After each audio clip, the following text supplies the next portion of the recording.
Baie welkom by die voorlesing van die Afrikaanse Sabbatskoolles vir blindes en swaarsiendes. Hierdie lesse word voorsien deur die Wêreldkonferensie van die Sewende Dag Adventiste Kerk. Die voorlesing van die les word aan u gebring deur SSL in samewerking met Adventiste Wêreldradio Afrikaans en word voorgeles deur Marlena Nel.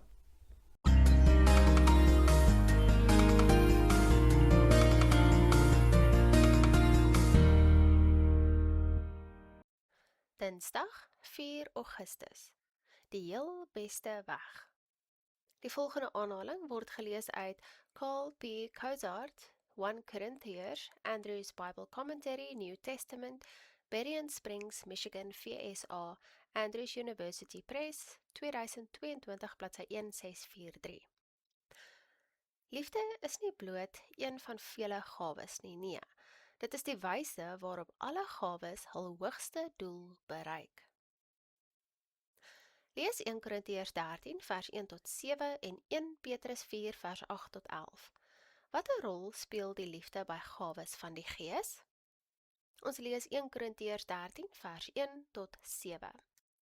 Al sou ek die tale van mense en engele spreek, en ek het nie die liefde nie, dan het ek 'n klinkende metaal of 'n lydende simbaal geword. En al sou ek die gawe van profesie hê en al die geheimenisse weet en al die kennis, en al sou ek al die geloof hê sodat ek berge kon versit, en ek het nie die liefde nie, dan sou ek niks wees nie. En al sou ek al my goed uitdeel, en al sou ek my liggaam oorgee om verbrand te word, en ek het nie die liefde nie, dan sou dit my niks baat nie. Die liefde is lankmoedig en vriendelik. Die liefde is nie jaloers nie. Die liefde praat nie groot nie, is nie opgeblaase nie, handel nie onwelvoeglik nie, soek nie na sy eie belang nie, word nie verbitterd nie, reken die kwaad nie toe nie, is nie bly oor die ongeregtigheid nie, maar is bly saam met die waarheid. Dit bedek alles, glo alles, hoop alles, verdra alles. Ons lees 1 Petrus 4 vers 8 tot 11. Maar bo alles moet julle mekaar vurig lief hê, want die liefde sal 'n menigte sondes bedek. Wees gasvry jeens mekaar sonder om te murmureer.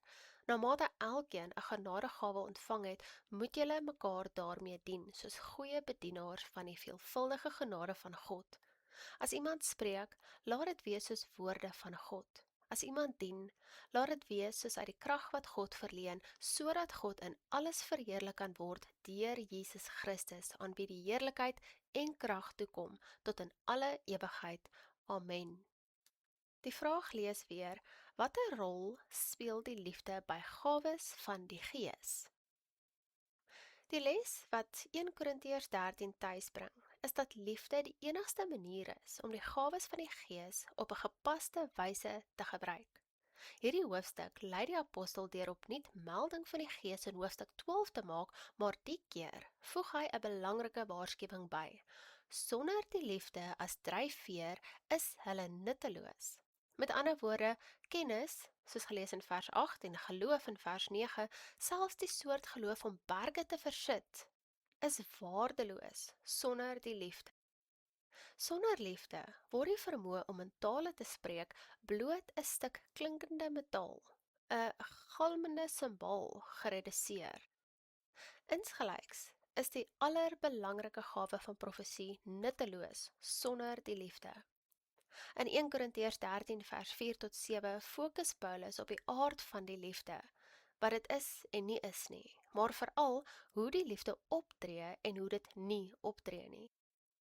Sy sinsnede keuses vir die definiering daarvan dui daarop dat liefde nie soseer 'n gevoel is nie, maar eerder iets prakties wat beoefen word.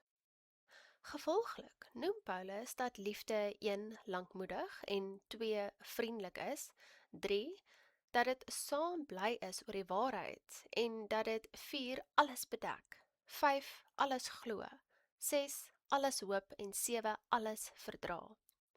Let ook op die dinge wat dit nie is nie.